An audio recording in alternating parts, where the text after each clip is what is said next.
الحمد لله الذي وحده والصلاة والسلام على من لا نبي بعده أما بعد فأعوذ بالله من الشيطان الرجيم بسم الله الرحمن الرحيم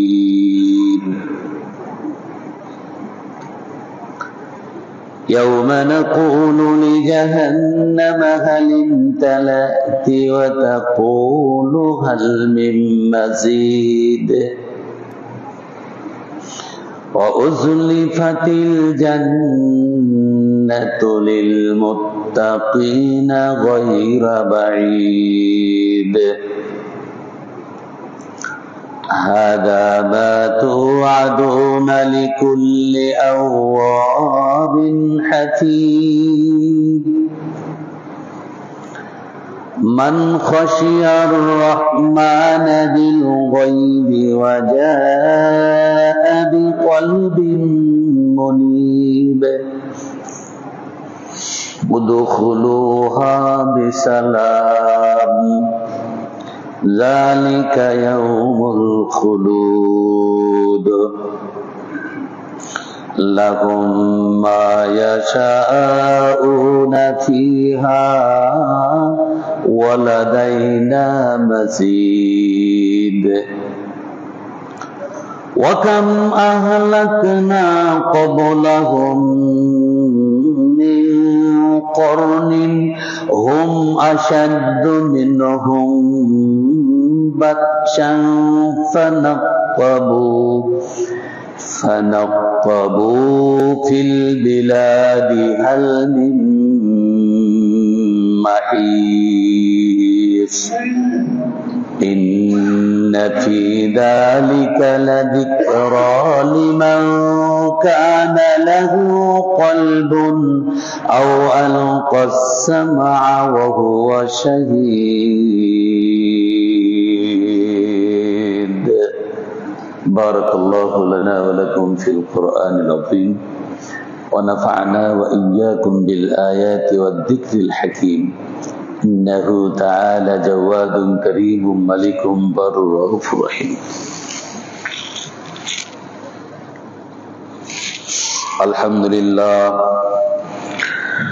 الحمد لله نحمده ونستعينه ونستغفره ونؤمن به ونتوكل عليه ونعوذ بالله من شرور أنفسنا ومن سيئات أعمالنا من يهده الله فلا مضل له ومن يضلله فلا هادي له وأشهد أن لا إله إلا الله وحده لا شريك له وأشهد أن محمدا عبده ورسوله أما بعد فإن خير الحديث كتاب الله وخير الهدي هدي محمد صلى الله تعالى عليه وسلم وشر الأمور محدثاتها وكل محدثة بدعة وكل بدعة ضلالة وكل ضلالة في النار أعوذ بالله من الشيطان الرجيم بسم الله الرحمن الرحيم ولنبلونكم بشيء من الخوف والجوع ونقص من الأموال والأنفس والثمرات وبشر الصابرين وعن ثوبان رضي الله تعالى عنه قال قال رسول الله صلى الله عليه وسلم إن المسلم إذا عاد أخاه المسلم لم يزل في غرفة الجنة رواه مسلم أو كما قال النبي صلى الله عليه وسلم. وعن علي رضي الله تعالى عنه قال سمعت رسول الله صلى الله عليه وسلم يقول ما من مسلم يعود مسلما غدوة إلا صلى عليه 70,000 ملك حتى يمسي وإن عاده عشية إلا صلى عليه 70,000 ملك حتى يصبح وكان له خريف في الجنة رواه أبو داود أو كما قال النبي صلى الله عليه وسلم. وعن جابر رضي الله تعالى عنه قال قال رسول الله صلى الله عليه وسلم من عاد مريضا لم يزل يخوض رحمة حتى يجلس فإذا جلس اغتمس فيها رواه أحمد كما قال النبي صلى الله عليه وسلم. وعن أبي هريرة رضي الله تعالى عنه قال قال رسول الله صلى الله عليه وسلم من يريد الله به خيرا يصب منه رواه البخاري أو كما قال النبي صلى الله عليه وسلم. पढ़ो फिर सबक सदाकत का अदालत का शुजाअत का ले जाएगा तुझसे काम दुनिया की इमामत का सत्य नयो বাহাদুরির দীক্ষা তুমি নাও আবার তোমার শিরে আসবে কোন ভূমণ্ডলের শাসনভার। সম্মানিত মুসাল্লিয়ানে কেরাম, প্রশংসা মাত্রই সেই মহামহিয়ান গরিয়ান রব্বুল আলামিনের জন্য, যেই মহান শাহানশাহ রাজাধিরাজ আমাদেরকে দাসত্ব আনুগত্য প্রকাশ করার মতো আজকে আরিদ্দাপাড়া অত জামে মসজিদে উপস্থিত হয়ে তার দাসত্ব আনুগত্য প্রকাশ করার সুযোগ করে দিয়েছেন। সেই মহান শাহানশাহর শাহী দরবারে জানাই লাখ কোটি শুকরিয়া।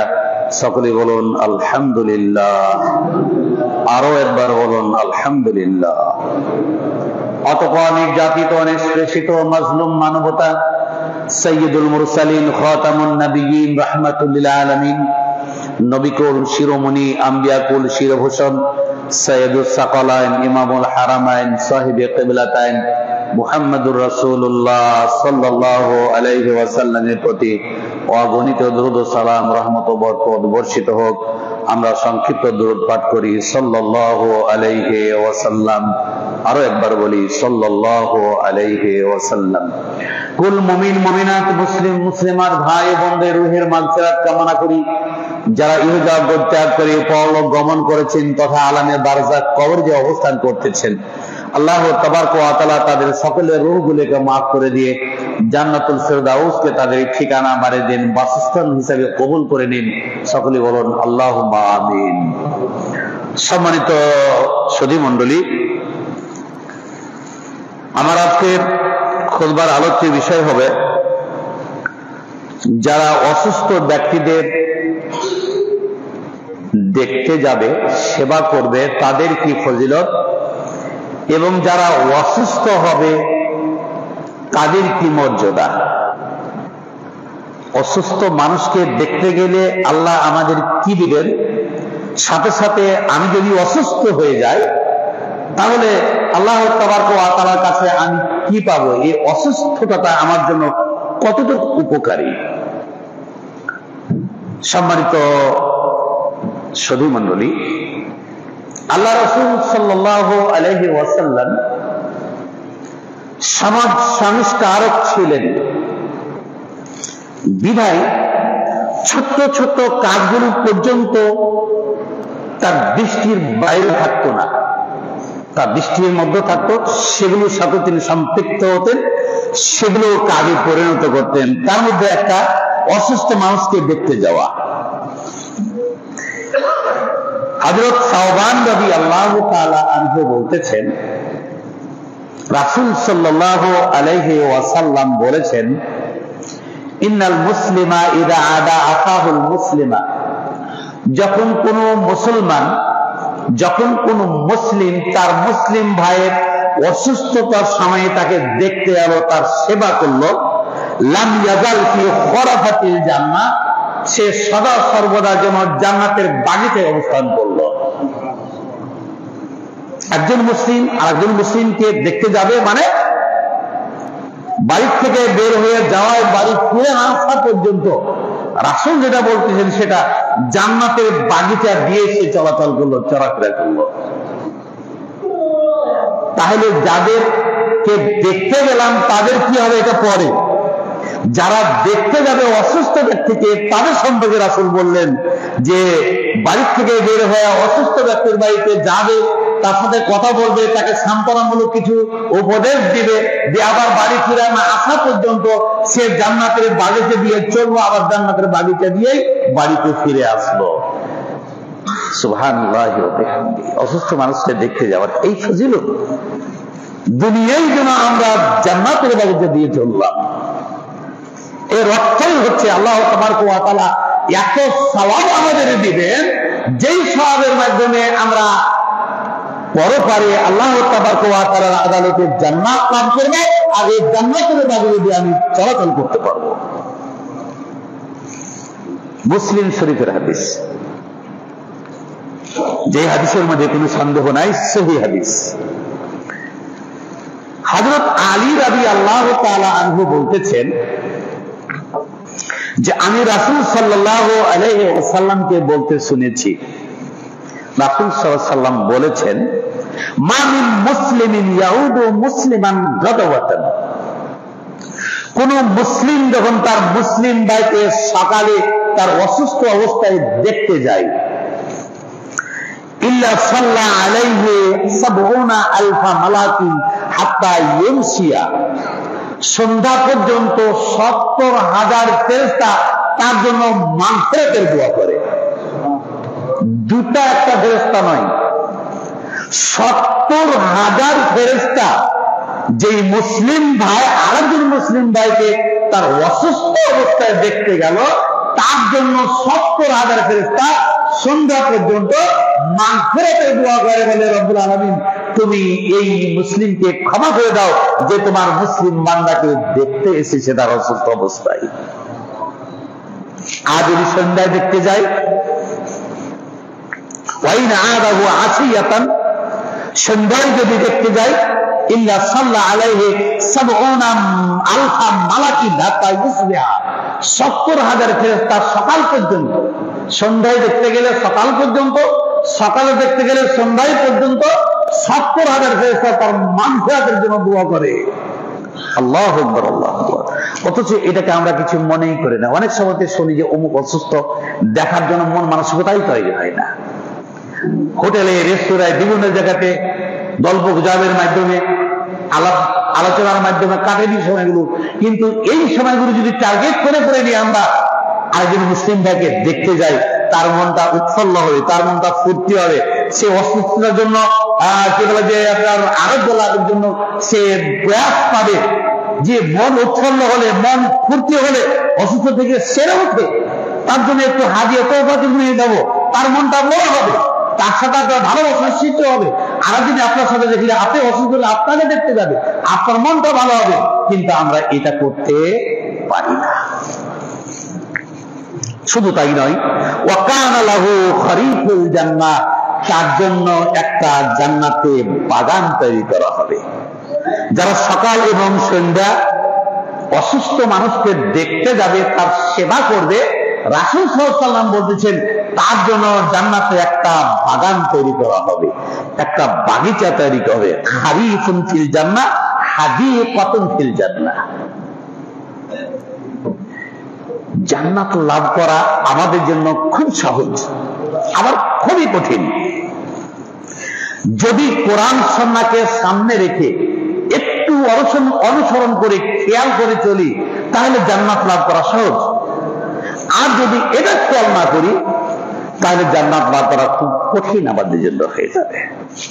সম্মানিত সুধী মণ্ডলী, ৩ নম্বর হাদিস, ওয়ান জাবিরিন ক্বাল قال رسول الله صلى الله عليه وسلم من عاد مريضا لم يزل يقود الرحمة হাত্তা ইয়াজলিসা ফায়দা জালাসা ইগতামাসা ফিহা, রাহু আহমদ হাদিস সহিহ। যাদের বলতেছেন রাসূল সাল্লাল্লাহু আলাইহি ওয়াসাল্লাম বলেছেন, যারা কোনো অসুস্থ ব্যক্তিকে দেখতে গেল, সে আল্লাহ তাবারক ওয়া তাআলার রহমতের দরিয়াতে সাঁতার দিল। যে ব্যক্তি কোনো অসুস্থ ব্যক্তিকে দেখতে গেল, তার সেবার জন্য গেল, তাকে পরামর্শ দেওয়ার জন্য গেল, সান্ত্বনা দেওয়ার জন্য গেল, রাসূল সাল্লাল্লাহু আলাইহি ওয়াসাল্লাম বলতেছেন সে আল্লাহর রহমতে সাঁতার দিল। তার মানে আল্লাহ রহমতে সে প্রবেশ করলো, ধারাবাহিকভাবে তার উপর আল্লাহ রহমত আসতেই থাকে হাত্তা ইয়াজলিসা, তার বাড়ি যাওয়া পর্যন্ত। ফায়দা জালাসা ইগতামাসা ফিহা, যখন তার বাড়িতে যে অসুস্থ ব্যক্তির কাছে বসে গেল, তাকে তার সেবা করলো, তাকে সান্ত্বনা দিল, তাকে কিছু কথা বললো, সে যেন রহমতের জরিয়াতে আরো ডুব দিয়ে দিল, সাঁতার কাটতে কাটতে যেন ডুব দিয়ে দিল, মানে পুরা রহমত তাকে আল্লাহ তাবারক ওয়া তাআলা রহমত তাকে ঘিরে নিল। আল্লাহু আকবার, আল্লাহ। অসুস্থ ব্যক্তিকে দেখতে যাওয়ার এই সমস্ত ফজিলত রাসূল সাল্লাল্লাহু আলাইহি ওয়াসাল্লাম তার পবিত্র জবান দিয়ে বলেছেন, মুখ দিয়ে বলেছেন। আমরা যদি একটু খেয়াল করে চলে অসুস্থ মানুষকে দেখতে যাই, আল্লাহ তাবারক ওয়া তাআলার অবধারিত রহমত থেকে আমরা বঞ্চিত হব না, সদা সর্বদা আল্লাহর রহমতের মধ্যে আমরা ডুবে থাকবো। তাহলে তো আমাদের জান্নাত যাওয়া সহজ হবে। এবারে আসুন, অসুস্থ ব্যক্তি অসুস্থ হলে তার কি ফজিলত। মানুষকে আল্লাহ তাবারক ওয়া তাআলা অনেক সময়তে অনেক কিছু দিয়ে পরীক্ষা করেন। অসুখ বিসুখ, মালের সংকীর্ণতা, মাল কমাই দিয়ে, ব্যবসা বাণিজ্যে ঘাটতি দিয়ে, জি, অনেক সময়তে শারীরিক অসুস্থতা দিয়ে, অনেক সময়তে সন্তানের দিকে, প্রিয় সন্তানের দিকে আমাদের কাছ থেকে উঠাই নিয়ে, এই বিভিন্ন ভাবে আল্লাহ তাবারক ওয়া তাআলা কি বলে যে আমাদেরকে পরীক্ষা করে থাকেন। আর এটা দুটা কারণ হয়, মানুষকে মুসিবতে ফেলার দুটা কারণ। এক কারণ হচ্ছে প্রকৃত ঈমানদারকে তাকে পরীক্ষা করা, দ্বিতীয় কারণ হচ্ছে যারা ঈমান ছাড়া বেঈমানের পথে চলতেছে তাকে সে পথ থেকে ফিরিয়ে নিয়ে আসে, যে তুমি আর বাড়িও না সামনে, তুমি বেঈমানের পথে চলে গেছো, ফিরে আসো ঈমানের পথে। সম্মানিত শুধু বললেন, যারা মুমিন, প্রকৃত মুমিন, তাদের সম্পর্কে রাসূল সাল্লাল্লাহু আলাইহি ওয়াসাল্লাম বলতেছেন, ওয়ান আবি হুরায়রা ক্বাল ক্বাল রাসূলুল্লাহ সাল্লাল্লাহু আলাইহি ওয়াসাল্লাম, আবু হুরায়রা বলেন রাসূল সাল্লাল্লাহু আলাইহি ওয়াসাল্লাম বলেছেন, মান ইউরিদিল্লাহু বিহি খায়রান ইউসিব মিনহু, আল্লাহ যাকে কল্যাণ দান করতে চান, আল্লাহ যার জন্য কল্যাণ দিতে চান, রাসূল বলতেছেন তাকে আল্লাহ তাবারক ওয়া তাআলা মুসিবতের মধ্যে ফেলে দেন। আমরা মুসিবতে পড়লে অনেকেই বলে যে এই লোকটা বড় পাপী, না এত বড় মুসিবতে পড়েছে কেন? অনেকে ধারণা করে না, এই ধারণা করা ভুল। রাসূল বলতেছেন আল্লাহ যাকে কল্যাণ দান করতে চান তাকে আল্লাহ বিপদে ফেলেন, বিপদ দিয়ে তাকে পরীক্ষা করেন। হযরত ইব্রাহিম আলাইহিস সালাম কি বড় পাপী ছিলেন, যিনি আমাদের জাতির পিতা। ইব্রাহিম আলাইহিস সালাম মুসলিম জগতের, মুসলিম জাহানের জাতির পিতা। তিনি কত বড় অপরাধী ছিলেন যে তাকে আগুনের মতো পরীক্ষায় পড়তে হলো। কত বড় অপরাধী ছিলেন যে তাকে সন্তান কুরবানির মতো এই পরীক্ষার সম্মুখীন হতে হলো। বহু পরীক্ষার সম্মুখীন তাকে হতে হয়েছে। এটা আল্লাহ তাবারক ওয়া তাআলা যাকে মর্যাদা দিতে চান, আল্লাহ যাকে কল্যাণ দিতে চান, বিভিন্ন পরীক্ষা নিরীক্ষার মাধ্যমে আল্লাহ তাকে পরীক্ষা করে সামনে অগ্রসর করে নিতে মানে নিয়ে থাকেন। যে এই কথাটাই রাসূল সাল্লাল্লাহু আলাইহি ওয়াসাল্লাম বলতেছেন, ক্বালা রাসূলুল্লাহ সাল্লাল্লাহু আলাইহি ওয়াসাল্লাম, মা ইউরিদুল্লাহু বিহি খায়রান ইউসিব মিনহু, আল্লাহ যাকে কল্যাণ দান করতে চান তাকে আল্লাহ তাবারক ওয়া তাআলা বিপদ মুসিবতে ফেলে দিয়ে থাকেন। এখানে ধৈর্য ধারণ করলে এ সময় বললে ইন্না লিল্লাহি ওয়া ইন্না ইলাইহি রাজিউন, আল্লাহ তাবারক ওয়া তাআলা বলতেছেন এই ধৈর্য ধারণ যারা করে তাদেরকে শুভ সংবাদ দিয়ে দাও, তাদের জন্য শুভ সংবাদ, তাদের জন্য জান্নাত। সম্মানিত সুধী মণ্ডলী, তাহলে আমরা ঈমানদার যারা তাদেরকে আল্লাহ তাবারক ওয়া তাআলা বিভিন্ন ভাবে পরীক্ষা করে থাকেন। জি, ঈমানদার যারা আমরা তাদেরকে আল্লাহ তাবারক ওয়া তাআলা বিভিন্ন ভাবে বিভিন্ন বিষয়ে আমাদের পরীক্ষা নিয়ে থাকেন। আমরা পাস করি না ফেল করি, আমরা আল্লাহর জন্যই। আর আমাদেরকে যে সমস্ত সম্পদ আল্লাহ দিয়েছেন, এই সম্পদও আল্লাহর জন্য। যে সমস্ত জনবল দিয়েছেন, এই জনবলও আল্লাহর জন্য। এই জনবল ধনবলের মধ্যে ঘাটতি করে দিয়ে কমাই দিয়ে আল্লাহ তাআলা পরীক্ষা করেন যে তোমাকে যে আমি সম্পদ দিয়েছি, আমার সম্পদ আমি নিলাম, এটা তুমি ধর্ম ধারণ করতেছো কিনা। সম্মানিত সুধী মণ্ডলী, আমার কোটি টাকা ব্যাংকে আছে। উদাহরণস্বরূপ কথা বলি, একটা কোটি টাকা ব্যাংকে আছে। ব্যাংকের ম্যানেজার জানে যে অমুকের কোটি টাকা ব্যাংকে আছে। আমি গেলাম, যে বলে দিলাম আমার কোটি টাকা ব্যাংকে আছে, আমাকে দিয়ে দেন। এই ম্যানেজারের মনে কিছু করার আছে? তার কাছে জমা রেখেছে মাত্র, চাহিদা মাত্র আমাকে দিতে হবে। আল্লাহ তাবারক ওয়া তাআলা আমার জান, আমার মাল, আমার আত্মীয়-স্বজন সবকিছু আমাকে আমানত রেখেছেন। যখন ইচ্ছা আল্লাহ তাআলা নেবেন, আমাকে দিয়ে দিতে হবে, জমা দিতে হবে। যার মাল সে নিবে, তাকে জমা দেওয়াই তো আসলে ঈমানদারের কাজ, আমানতের কাজ। জি, অতএব এই পরীক্ষায় আমাদেরকে পাস করতে হবে। রাসূল সাল্লাল্লাহু আলাইহি ওয়াসাল্লামকেও আল্লাহ তাবারক ওয়া তাআলা বিভিন্ন ভাবে পরীক্ষা করেছেন। হযরত আব্দুল্লাহ বিন মাসউদ রাদিয়াল্লাহু তাআলা আনহু থেকে বর্ণিত, তিনি বলেন, দাখালতু আলান নবী সাল্লাল্লাহু আলাইহি ওয়াসাল্লাম ওয়া হুয়া ইউআক। আব্দুল্লাহ বিন মাসউদ বলতেছেন, আমি শুনলাম আল্লাহ রাসূল জ্বরে ভুগতেছেন, খুব বেশি জ্বর। তো রাসূলকে দেখতে গেলাম। দেখতে গিয়ে ফামাসিসতুহু বিয়াদি, আমার হাত দিয়ে রাসূল সাল্লাল্লাহু আলাইহি ওয়াসাল্লামকে স্পর্শ করে আমি চমকে উঠলাম। দিয়ে বললাম, ইয়া রাসূলুল্লাহ, ইন্নাকা লাতুআকু ওয়াকান শাদীদা, আপনার তো কঠিন জ্বর, এত জ্বর, আমি হাত দিয়ে তো চমকে উঠেছি, এত জ্বর আপনার গায়ে। তো রাসূল সাল্লাল্লাহু আলাইহি ওয়াসাল্লাম বললেন যে, হ্যাঁ আজাল, ইন্নী উয়াকু কামা ইউয়াকু রাজুলানি মিনকুম, আমাকে তোমাদের দুইজনের সমান জ্বর দেওয়া হয়েছে।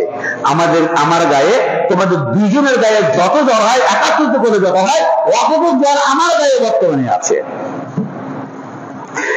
তো আব্দুল্লাহ বিন মাসউদ বলতেছেন যে, যালিকা লিআন্না লাকা আজরান, এটা কি এই জন্য যে আপনাকে আল্লাহ তাআলা ডবল লিখে দিবেন?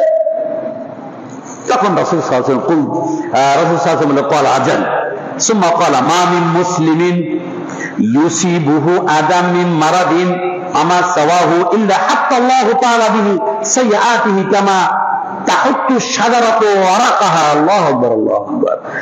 আল্লাহ রাসূল সাল্লাল্লাহু আলাইহি ওয়াসাল্লাম বলতেছেন যে এমন কোন মুসলিম নাই যাকে কোনো বালা মুসিবত স্পর্শ করে, যেমন অসুস্থতা ছাড়া আরো কিছু বালা মুসিবত, ইল্লা হাত্তাল্লাহু তাআলা বিহি সাইয়্যাতিহি, আল্লাহ তাবারক ওয়া তাআলা এই মুসিবত দিয়ে, জ্বর দিয়ে তার গুনাহগুলোকে মিটায়া দিয়ে থাকেন, তার গুনাহগুলোকে মাফ করে দিয়ে থাকেন। জ্বর বা জ্বরের মতন ইত্যাদি যে সমস্ত মুসিবত আছে, এই সমস্ত মুসিবত যদি আল্লাহ তাআলা কোন মুসলিম মুমিন বান্দাকে দিয়ে থাকেন, তাহলে এই মুসিবতের মাধ্যমে আল্লাহ তাআলা তার জীবনে যত পাপ রাখে, পাপ রাশিগুলোকে আল্লাহ তাবারক ওয়া তাআলা মুছে দেন, পাপ রাশিগুলোকে আল্লাহ তাআলা মাফ করে দেন। কেমন করে মাফ করেন? কামা তাহুত্তু শাজারাতু ওয়ারাকাহা, চৈত্র বৈশাখ মাসের সময় দেখা যায় অনেক গাছের পাতা ঝরতে ঝরতে ঝরতে ঝরতে একটিও পাতা থাকে না, সব পাতা শূন্য হয়ে যায়, আবার নতুন করে পাতা গজায়। ঠিক এই পাতা শূন্য হওয়ার মতো করে আল্লাহ তাআলা তার জীবনের সমস্ত গুনাহকে মাফ করে দেয়, তার জীবনে কোনো প্রকারের গুনাহই থাকে না। তাহলে অসুস্থ হলে মানুষকে আল্লাহ তাবারক ওয়া তাআলা অসুস্থতার মাধ্যমে তার জীবনের গুনাহসমূহকে মাফ করার জন্যই আল্লাহ ওষুধ দিয়ে থাকেন। এটা পরীক্ষা, এই পরীক্ষা আমাদের পাস করতে হবে। সম্মানিত সহী মণ্ডলী, হযরত আব্দুল্লাহ বিন হযরত আবু সাঈদ খুদরি রাদিয়াল্লাহু তাআলা আনহু নবী সাল্লাল্লাহু আলাইহি ওয়াসাল্লাম থেকে হাদীস বর্ণনা করেন, ক্বালা রাসূল সাল্লাল্লাহু আলাইহি ওয়াসাল্লাম বলেন, মা ইউসিবুল মুসলিমা মিন নাসাবিন ওয়ালা ওয়াসাবিন ওয়ালা হাম্মিন ওয়ালা হুজনিন ওয়া আদান ওয়ালা দামিন হাত্তা শাউকা ইয়াসুকুহা ইল্লা কাফফারাল্লাহু বিহা মিন খাতায়াহু। মুত্তাফাকুন আলাইহি, বুখারী মুসলিমের হাদিস। রাসূল সাল্লাল্লাহু আলাইহি ওয়াসাল্লাম বলতেছেন, যখন কোন মুসলিমকে কোন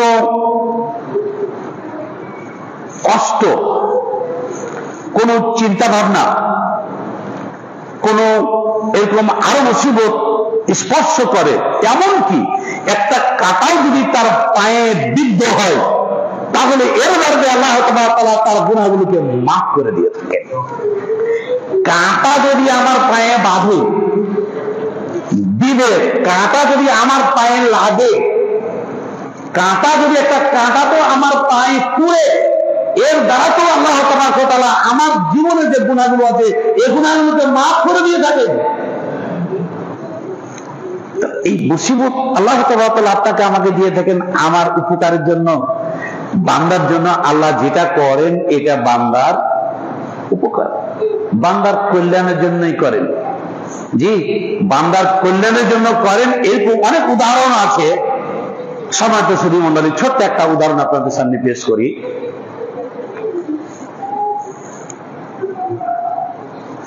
এক সময়ে পারস্য দেশে এক বাদশা ছিল, মুসলিম বাদশা। যে তার একজন উজির ছিলেন, এই উজির ছিল অত্যন্ত ধর্মভীরু, অত্যন্ত আল্লাহওয়ালা, আল্লাহর ওলি বললেই চলে। একদিন কি করতে করতে বাদশার একটা আঙ্গুল কেটে গেছে। তো বিভিন্ন সেক্টর থেকে, বিভিন্ন স্তর থেকে জনগণ এসে তাকে সান্ত্বনা দিয়ে গেল বাদশাকে। আর উজির এসে বলতেছেন যে আলহামদুলিল্লাহ, আল্লাহ যেটা করে মঙ্গলের জন্যই করে। বাদশাহ মনে মনে রেগে গেলেন, সবাই আমাকে সান্ত্বনা দিল, তুমি আমার উজির, আর তুমি আলহামদুলিল্লাহ বলে মানে তুমি খুব খুশি হয়েছে আমার হাত কাটাতে, তাই না? আচ্ছা বাবা, ঠিক আছে, তোমার এই খুশি হওয়াটা আমি দেখাচ্ছি। হাত ভালো হয়ে গেল। কিছুদিন পরে বাদশাহ উজিরকে বলতেছেন যে উজির, আমি হরিণ শিকারের আমার খুব মন জেগেছে, তো জঙ্গলে আমি হরিণ শিকার করার জন্য যাব, তো তুমি সৈন্যবাহিনীর একটা ব্যাটালিয়ন দিয়ে রেডি হও, আমি অমুক দিন শিকার করার জন্য যাব। ঠিক প্রস্তুতি নিয়ে বের হয়ে চলে গেল। জঙ্গলে যাওয়ার পরে একটা কূপ দেখে বাদশাহ বলতেছেন উজিরকে যে উজির দেখো তো এই কূপটা কেমন। তো বলছি যে কূপটা অনেক গভীর এবং খুব স্বচ্ছ পানি আছে মনে হচ্ছে। তখন বলতেছে ইয়াকে কি বলে যে আপনার ব্যাটালিয়নকে, মানে পুলিশ ব্যাটালিয়নকে, সৈন্য ব্যাটালিয়নকে, যে তোমরা উজিরকে কুয়াতে ফেলে দাও। তো যে রাগ হয়েছে, এর রাগের জন্য ওই পুলিশদেরকে দিয়ে ওই উজিরকে কুয়াতে ফেলে দিল। তো এবার চলো, যখন হরিণ শিকার করতে এসেছি তো শিকারে যাই। হরিণ শিকার, একটা হরিণ মায়া হরিণের পিছু তাড়া করে দূর থেকে দূরে যেতে যেতে পার্শ্ববর্তী এলাকার বাদশার ওই বর্ডার পার হয়ে ওই এলাকায় চলে গেছে। তার ঘোড়াটা ছিল অত্যন্ত দ্রুতগামী, ওর সাথে আর কেউ যাওয়ার সুযোগ পায়নি। একাই বাদশা নিজের এলাকা মানে পার হয়ে আরেক বাদশার এলাকায় চলে গেছে। ওই বাদশার পার্শ্ববর্তী বাদশার কি বলে যে আপনার পুলিশেরা তাকে অ্যারেস্ট করেছে, ধরে নিয়েছে। ধরে নেওয়ার কারণটা ছিল যে বাদশা যে ঘোড়াতে চড়ে শিকারে গিয়েছে, এই ঘোড়াটা ছিল চুরি করা ঘোড়া। একজন চোর চুরি করে নিয়েছে, এ দেশে নিয়েছে বিক্রি করেছিল, বাদশা কিনে নিয়েছিল। বাদশা জানতো না যে চুরির। ওই দেশের বাদশা ঘোষণা করেছিল আমার ঘোড়া যে ধরে দিতে পারবে, চোর ধরে দিতে পারবে, তাকে 1 দিরহাম পুরস্কার দেওয়া হবে। বাস, সৈন্যবাহিনী পেয়ে গেছে, খুশিতে বাদশাকে ধরে নিয়ে যে ওই বাদশার কাছে উপস্থিত করেছে, হাজতে দিয়ে দিল। ঠিক আছে, তাকে হাজতে দিয়ে দাও। তাদের কি বলে যে আপনার ইয়ার সময়, পূজার সময় এসেছে। ওই দেশের বাদশারা ছিল, পারস্য দেশের বাদশারা ছিল মানে অগ্নি পুজো। এই পূজার সময় একজনকে কি বলে বলি দেই তারা, মানে একজনকে ইয়ার নামে কি বলে যে মূর্তিদের নামে বলি দিয়ে থাকে। তো বাদশাহ বলবে, দেখো তো বলি কাকে দিবা? তো জেলখানাতে দেখো যদি কোনো ব্যক্তি এমন থাকে যে তার গায়ে কোনো প্রকারের খুঁত নেই, কোনো প্রকারের দাগ নেই, এরকম ব্যক্তিকে নিয়ে আসো, তাকে আমরা বলি দিয়ে দেবো আজকে। বাদশাকে পেয়ে গেছে, সুন্দর বাদশা, দেখতে সুন্দর, সবকিছু নিয়ে এসেছে। নিয়ে এসে বলতেছে যে তাদের বাদশাকে বলতেছে, বাদশা আমরা এই আসামিকে পেয়েছি, এর সবকিছু সুন্দর দেখতেছি, আমরা বিদায়টাকে নিয়ে এসেছি, একে বলে দেওয়া যেতে পারে। তখন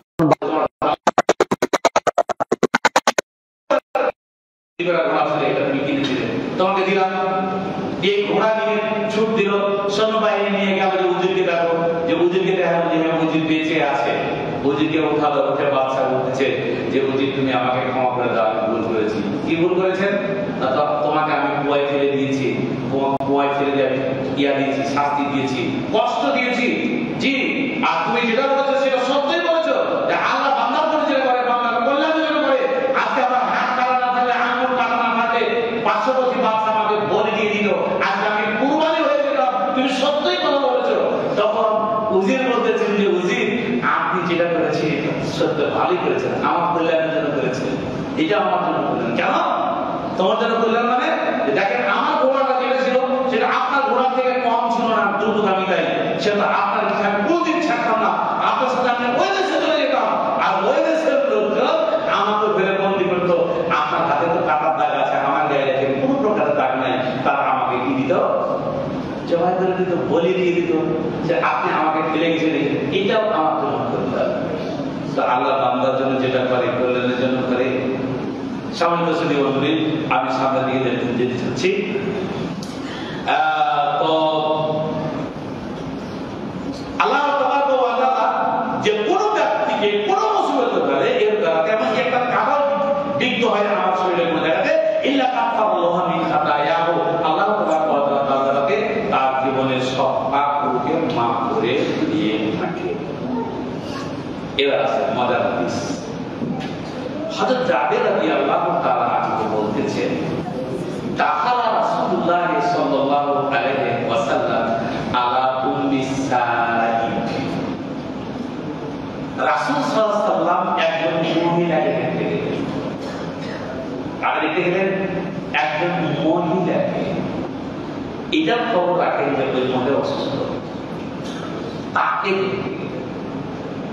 রাসূল যদি একজন মহিলাকে দেখতে যেতে পারেন, তাহলে আমি আবার কত বড় মাথা যে আমি একজন আমার ভাই অসুস্থ, তাকে দেখতে যেতে পারবো না।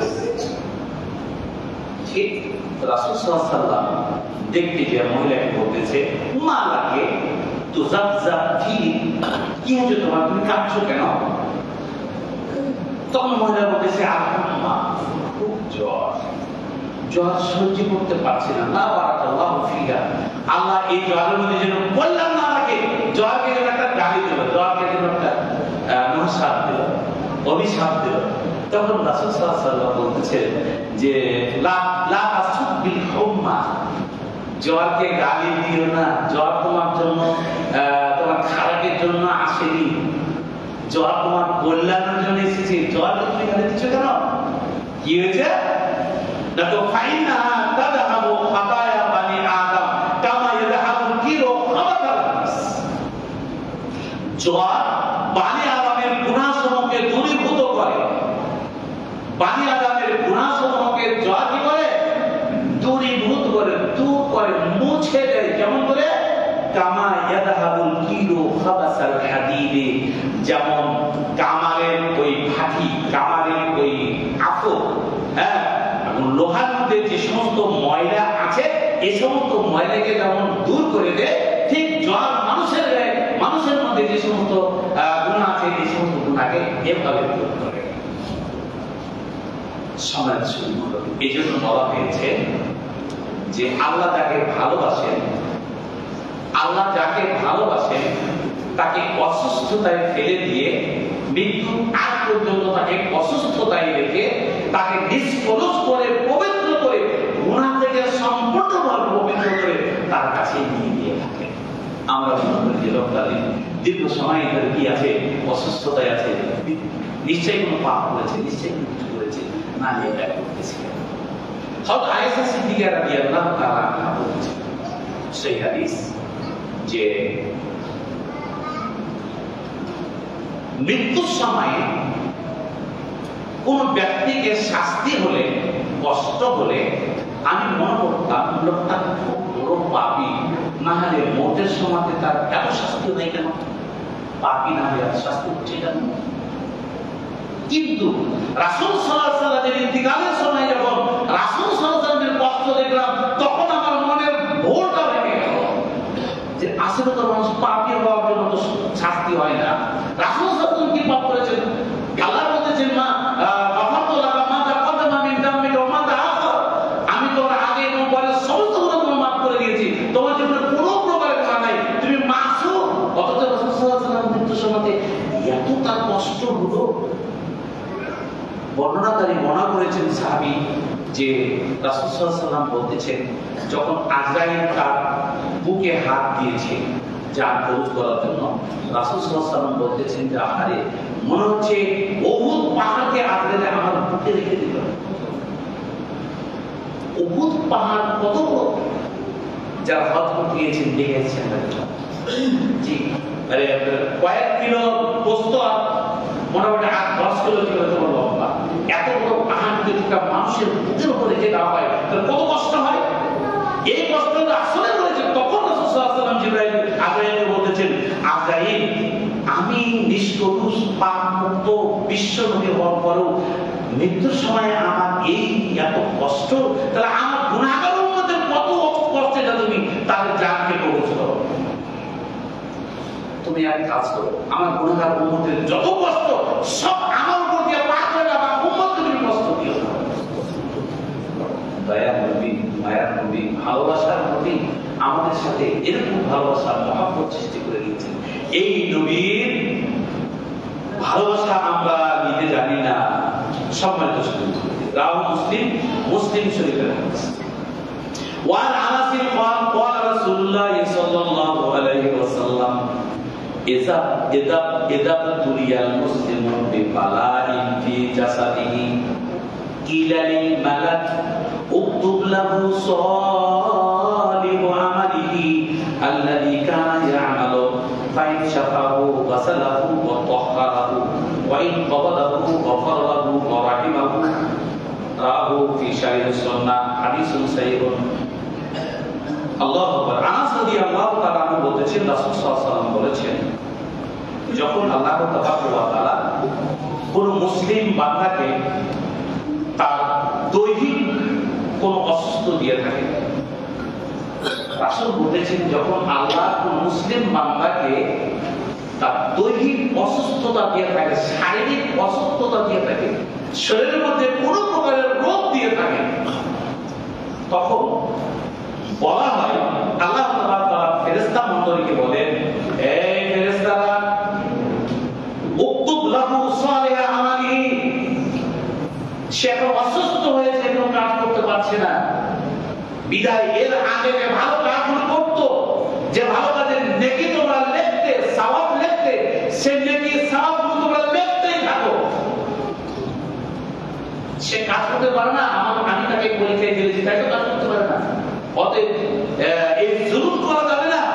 সে যে ভালো কাজ করতো, তাহাজ্জুদ পড়তো, এখন তাহাজ্জুদ পড়তে পারছে না, তাহাজ্জুদের নেকি লিখতেই থাকো।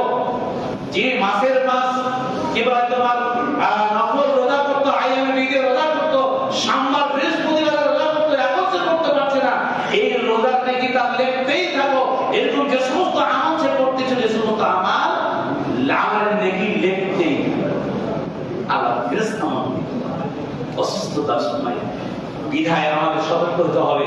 ভালো থাকতে, সুস্থ থাকতে ভালো কাজ আমাকে বেশি বেশি করে করতে হবে।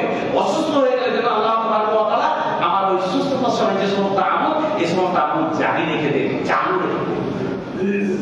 আজকে ভালো কাজ আমি না করে অসুস্থ হয়ে গেলে কি লিখতে বলবেন আল্লাহ?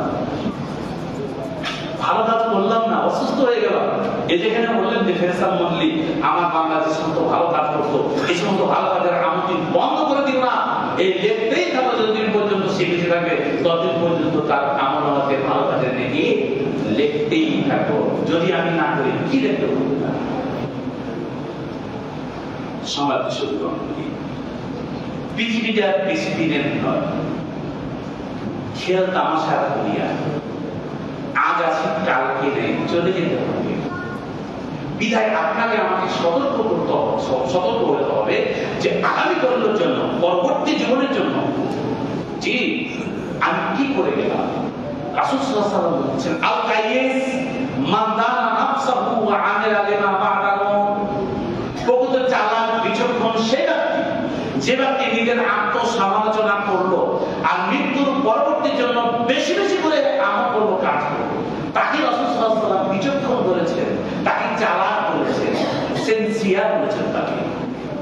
জি প্রকৃত সেনসিয়ার চালাক সে ব্যক্তি যে ব্যক্তি নিজের আত্মসমালোচনা করলো যে সারাদিন আজকে আমি কি কি কাজ করলাম।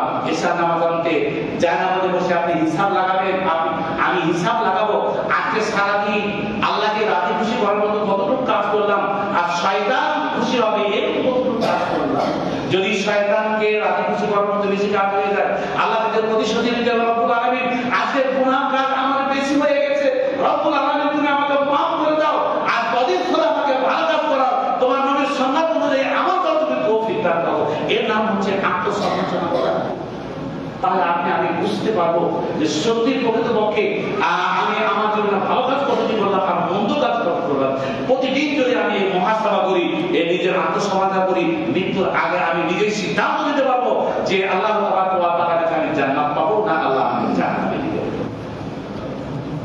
রাসূল বলেছেন, হাসিবু ক্বাবলা আন তুহাসাবু, তোমার হিসাব নেওয়ার আগে তুমি নিজের হিসাব ঠিক রাখো।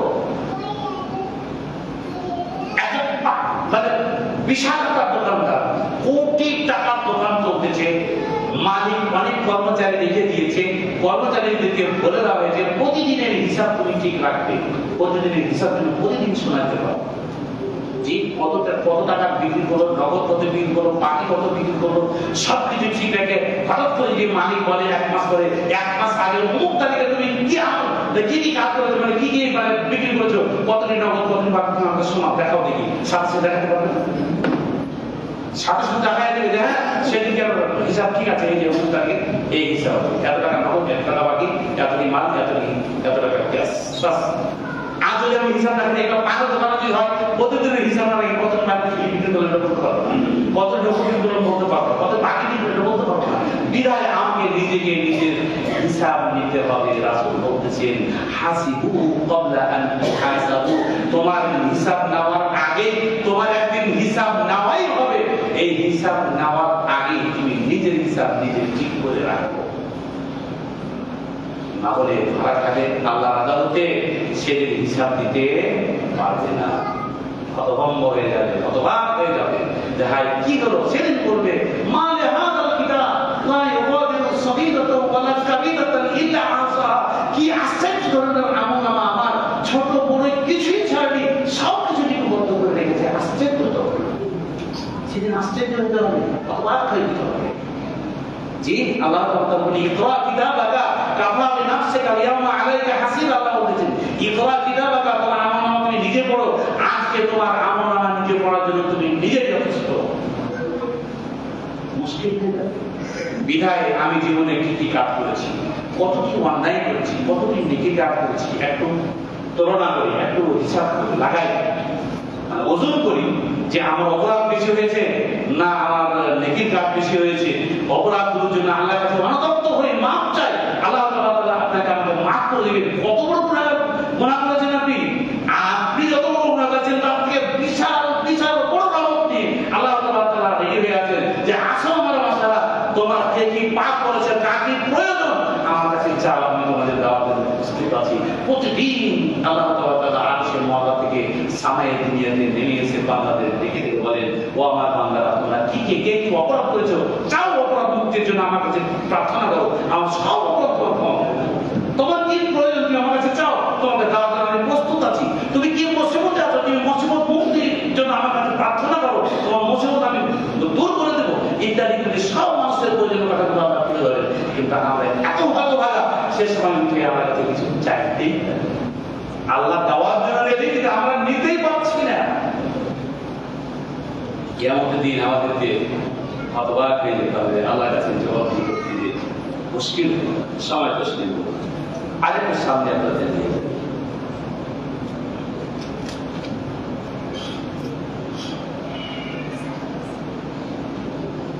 হযরত জাবের রাদিয়াল্লাহু তাআলা আনহু বলতেছেন قال رسول الله صلى الله عليه وسلم রাসূল সাল্লাল্লাহু আলাইহি ওয়াসাল্লাম বলেছেন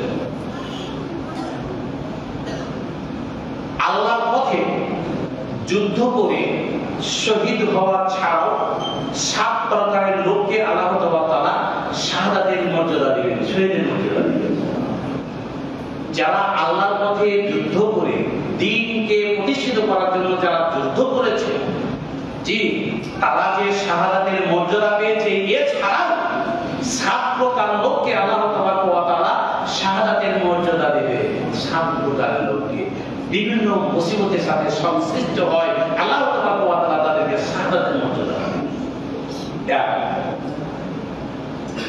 আল-মাদউন ও শহীদ, মহামারীতে যারা মারা যাবে,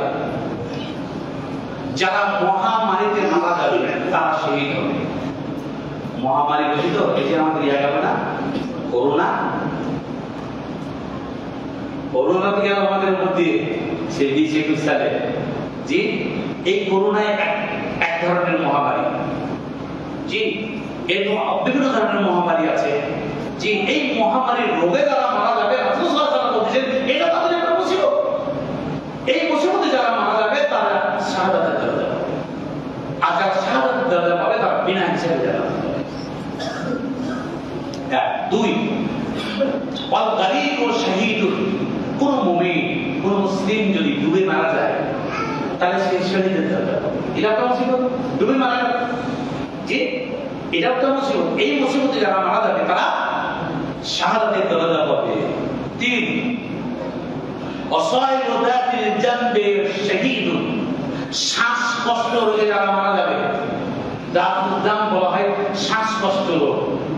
এই শ্বাসকষ্ট রোগে যারা মারা যাবে রাসূল সাল্লাল্লাহু আলাইহি ওয়াসাল্লাম বলেছেন সে শহীদ হবে।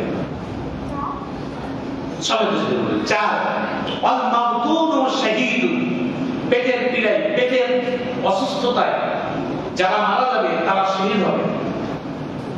5 সাহিবুল হারিকে শহীদ, যারা পুড়ে মারা যাবে, আগুনে পুড়ে যারা মারা যাবে, আগুনে অথবা এই যে বিদ্যুৎ আছে, বিদ্যুতের যেভাবে পুড়ে যারা মারা যাবে তারা শহীদ হবে।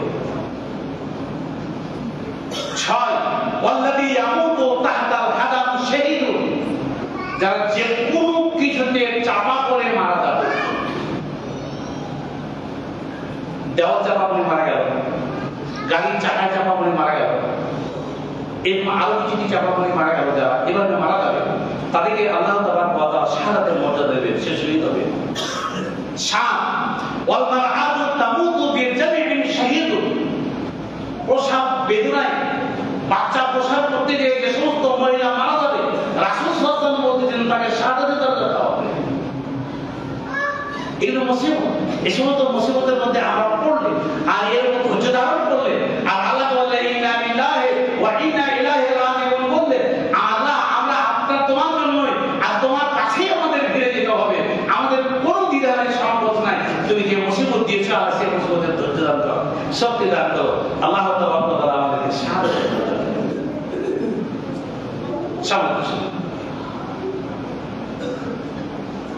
হযরত আনাস রাদিয়াল্লাহু তাআলা আনহু থেকে বর্ণিত, তিনি বলেন قال রাসূলুল্লাহ সাল্লাল্লাহু আলাইহি ওয়াসাল্লাম, রাসূল সাল্লাল্লাহু আলাইহি ওয়াসাল্লাম বলেছেন ইদা আরাদাল্লাহু বিআবদিহি খায়রা আ'আজ্জালা লাহু উকুবাতা ফিদ দুনিয়া ওয়া ইদা আরাদাল্লাহু বিআবদিহি শাররা আমসাকা আনহু দামাহু হাত্তা ইউওয়াফিহু বিহি ইয়াউমাল কিয়ামা, রাহু তিরমিজি, হাদিস সহিহ। আনাস বলেছেন রাসূল সাল্লাল্লাহু আলাইহি ওয়াসাল্লাম বলেছেন আল্লাহ যখন কোনো বান্দাকে কল্যাণ দিতে চান তখন তাকে আগে ভাগে দুনিয়াতে শাস্তি দিয়ে থাকে, দুনিয়াতে বালা মুসিবত ইত্যাদির মধ্যে ফেলে দিয়ে তাকে শাস্তি দিয়ে থাকে। যার কল্যাণ আল্লাহ চান দুনিয়াতে আল্লাহ তাকে শাস্তি দিয়ে থাকে। আর যা অকল্যাণ চান ওই আল্লাহ বিআবদিহি শাররা, আল্লাহ যে বান্দার অকল্যাণ চান তাকে দুনিয়াতে এই শাস্তি দেওয়ার থেকে আল্লাহ তাআলা বিরত থাকে হাত্তা ইউআফিহু বিহি ইয়াউমাল কিয়ামাতে, এই শাস্তি, এই পাপের শাস্তি, এই অপরাধের শাস্তি আল্লাহ তাআলা পূর্ণভাবে কিয়ামতে দিবেন, তাকে আল্লাহ শাস্তি দেবেন। দুনিয়ায় যদি আল্লাহ কোন শাস্তি, বালা, মুসিবত ইত্যাদি দিয়ে আল্লাহ তাআলা আমাকে কষ্ট দেয়, এই কষ্টটা হবে আমার জীবনের জন্য নিষ্কলুষ হওয়ার একটা মাধ্যম, আমার গুনাহ থেকে পবিত্র হওয়ার একটা মাধ্যম। এই মাধ্যমটাকে স্বাগত জানানো দরকার, আল্লাহ প্রতি রাজি খুশি থাকা দরকার। সময় তো যদি বলি আর দুটা হাদিসের কথা বলে শেষ করব। ওয়ান আনাসিন ক্বাল রাসূলুল্লাহ সাল্লাল্লাহু আলাইহি ওয়াসাল্লাম, আনাস রাদিয়াল্লাহু তাআলা থেকে বর্ণিত, তিনি বলেন রাসূল সাল্লাল্লাহু আলাইহি ওয়াসাল্লাম বলেছেন, আদমুল জাযাই মা আদমিল বালা, যার যত বড় মুসিবত তার প্রতিদান তত বড়। যে যত বড় মুসিবতে পড়বে আল্লাহ তাবারক ওয়া তাআলা তাকে তত বড় নেকি দিবেন। চিন্তা ভাবনা করে রাসূল কি বলতেছেন তার পবিত্র ভাষায়, সাদিকুল মাসদুক জামানে, ও তো পবিত্র জবানে, সত্যায়িত জবানে কি বলতেছেন যে যার মুসিবত যত বড় আল্লাহ তাবারক ওয়া তাআলা তাকে তত বড় সওয়াব দিবেন, তত বড় নেকি দান করবেন। তারপরে রাসূল সাল্লাল্লাহু আলাইহি ওয়াসাল্লাম বলতেছেন, আল্লাহ আযজা ওয়া জাল্লা ইদা আহাব্বা কওমান ইবতালাহু ফামান রাদিয়া ফালাহু বিরা ওয়া মান সাখিতা ফালাহু সাখা। আল্লাহ তাবারক ওয়া তাআলা যখন কোন সম্প্রদায়কে ভালোবাসেন তখন তাদেরকে বিভিন্ন বালা মুসিবতে ফেলে পরীক্ষা করেন, যে তোমাদেরকে আমি ভালোবাসি, তো এই পরীক্ষা করার পাস করতে পারছো কিনা। বিভিন্ন পরীক্ষায় ফেলে, বিভিন্ন মুসিবতে ফেলে আল্লাহ তাআলা তাদেরকে পরীক্ষা করে থাকেন। বিদায় হামান রাদিয়া ফালাহু বিরা, যারা কি করবে আল্লাহর এই পরীক্ষায় সন্তুষ্ট থাকবে, জি আল্লাহ সন্তুষ্টি তাদের জন্য হবে। আর যারা এই পরীক্ষায় আল্লাহ তাআলা এই পরীক্ষায় যারা অসন্তুষ্ট হবে, আল্লাহর অসন্তুষ্টি তাদের জন্য কাজ করবে। সম্মানিত সুধী মণ্ডলী, তিরমিজি শরীফের হাদিস সহিহ। ওয়ান আবি হুরায়রা قال رسول الله صلى الله عليه وسلم لا يزال البلاء بالمؤمن أبي المؤمن في نفسه وماله وولده حتى يلقى الله وما عليه من خطيئة।